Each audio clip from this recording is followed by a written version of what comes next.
Welcome to Life in Biology. I'm Dr. Joel Graff, and this is episode number 11. We're doing a second round of CRISPR videos. If you're interested in how CRISPR can be used as an antiviral, antibacteriophage defense system in bacteria, you might want to go back to episode 10. If you're interested in how CRISPR can be used for genome editing, then this is the video for you. We're just going to go over some basics today, and I'll talk about variations and other modifications in future episodes. But genome editing is now highly efficient with the CRISPR-Cas systems. I first want to point out that greater than 75% of bacteria and greater than 75% of archaea have CRISPR-Cas systems. And for archaea, I'm talking about single-cell archaea. A recent paper suggests that eukarya, instead of being their own domain of life, are just a branch of archaea. Hopefully I can talk about that pretty soon. Anyway, in CRISPR-Cas systems, you have Cas protein, which are CRISPR-associated proteins. And then you also have the CRISPR array. The CRISPR array encodes one very long RNA, and it has multiple spacers and repeats. So it goes repeat, spacer, repeat, spacer, repeat, spacer over and over and over again, and to make one polycistronic RNA. And then the third thing that it has is an additional RNA, and I'm not sure that this is necessary in all CRISPR systems, but an example of this is the tracrRNA that's used in Streptococcus pyogenes.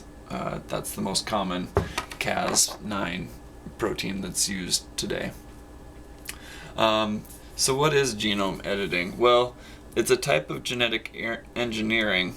And the key to genome editing versus just general genetic engineering is it makes use of nuclease-mediated DNA cleavage. And so nucleases are enzymes that'll cleave nucleic acid.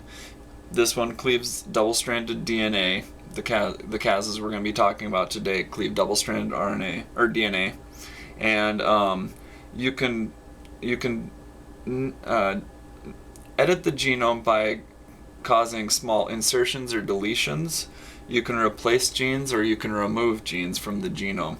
And it doesn't necessarily have to be genes either. You can add or remove other parts to your genome.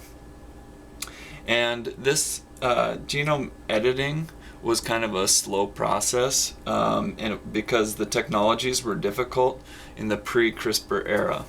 But CRISPR has made it much simpler, and even the whole CRISPR system has been simplified. So CRISPR-Cas systems that are being used today contain just two things: a single protein and a single RNA. The single protein that you most often hear about is a CRISPR-associated protein called Cas9. A recent paper found another protein that acts very similar to Cas9 and how it can be used to target the genome. So you have to have your one protein and you have to have your one RNA. And this RNA in a bacterial system, it's made up of the spacer, protospacer, which is a guide RNA. It's made up of and a tracer RNA, but it was determined that you could link those together. So because that's not too clear, I drew a picture here. So this entire orange thing shown here is the Cas9 or CPF protein. Shown in the black here is your genome, and right where the arrows are where you want to create a double-stranded break. The guide RNA is put together with a linker RNA and put together with a tracer RNA. So the Cas9 binds to the tracer RNA. The tracer RNA is stuck to the guide RNA, and the guide RNA finds the specific spot in the genome where you want to cause a double-stranded break, and the Cas9 protein is guided to the specific part of the genome through this Watson-Crick base pairing plus recognition of a PAM sequence, which is a protospacer adjacent motif, and I won't get into it further than that for today. But anyway, this recruitment of this protein to this specific area allows the Cas9 to cleave the DNA, and Cas9 has two different endonuclease domains, and so it can cause a break in both strands of your double-stranded genome. So that's the basic system here. One RNA, which I have designated in red, blue, and green, and one protein, which I have in orange, and it can go in and attack and cause a double-stranded break specifically in your genome. So why would you want to break your DNA? So you break it, you fix it. So I've decided to color code the genome here. Here is shown in all in black. Here I'm putting some of the genome in green and some in red, just so that it's a little bit easier to understand what's happening. So let's say that we have a genome sequence that goes some black sequence, green sequence, red sequence, and then back to black sequence.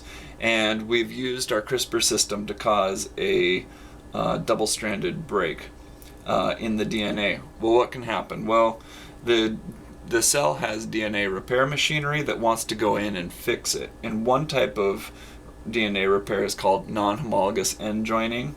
And this can result in either a small insertion or a small deletion where the cut was. So in the case of the insertion, you get in a few bases of blue DNA put in by that DNA repair machinery. In the case of deletion, I show here that you don't gain the blue part and you lose the entire green part of your DNA. So you can either add in a little piece of DNA or just lose this portion of DNA. So then it will go black, red, black instead of black, green, red, black. So those are two things that can happen if the non-homologous end joining machinery kicks in. Now, insertions and deletions with this system are called indels, and so indels via the NHEJ are random and they're not controlled. So if you want to precisely do something, if you want to just knock out a gene, this is fine. You cause either a stop codon or a missense mutation or a frame shift. But if you want to do something more specific with the genome, there's you can make use of a second system of DNA repair called homologous recombination. So here's an example of insertion with homologous recombination. With homologous recombination, you can cause a break. It's just like the last slide where we had black, green, red, and black sequence, and we cause a break right between the green and the black. I've gotten rid of the other part of the genome here just to make it a little clearer. And what you have going on is that you can put in this green, blue, red sequence here, and the DNA repair machinery will notice that, well, we have a break here. Let's try to put things back together, and it might grab this piece of DNA instead of this piece, and you end up causing with Watson-Crick base pairing here between the green sequence that matches up with this green sequence, this red sequence that matches up with that red sequence. You can put in the blue sequence, and this can be specific. It could be a reporter protein. Maybe you want to put in a GFP or something like that, and then that'll end up with sequence that goes black, green, blue, red, black. But different than the non-homologous end joining, rather than just some random bases in, you can insert an entire gene or a specific change to the nucleic acids here. So variations of this insertion are removal of an entire gene or replacement of an entire gene. So rather than just adding some sequence to your gene, you can just replace it altogether. So what's this good for? Well, if you were to some examples of uses for genome engineering, genome editing would be to, if you have